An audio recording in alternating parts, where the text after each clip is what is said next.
So how do I do that? I didn't know anything about it, but it's So interesting. let me pause you there before you go on to that. So Yeah. Ken, we're about to move to pharmaceutical. So what I like here is there's riches in the niches, right? The old cliche, riches in the niches. So you've identified 5 niches, and that's a critical key importance.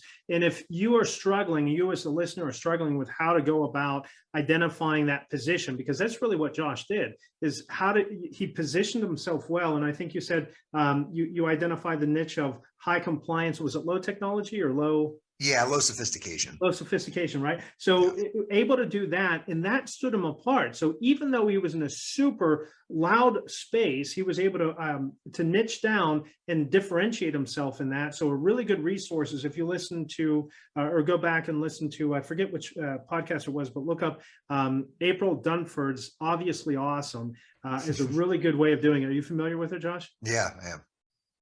Lover, hater? No, I think she's good. I think she's very good. So it's a really good way of doing that. So he spun up 5 different niches there. And then one other thing too, and I'm just finishing up Justin, why am I blanking on his name? He wrote Tech Sales. Oh, Justin, he's a buddy of mine. Sorry. Yeah, right. We're both blanking on his name. They go right in front of me. So Justin Michael, for goodness sake. Justin Michael. Never trust a guy. He's been on my show.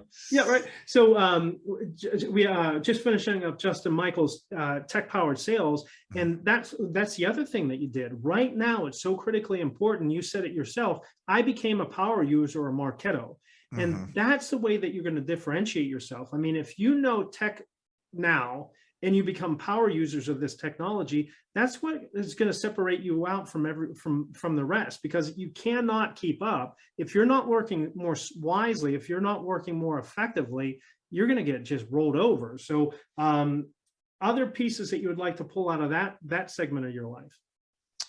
Yeah, I think that it was like I said, a very good learning experience. I was growing, but not growing fast enough for where I was in my life and where I was getting to be.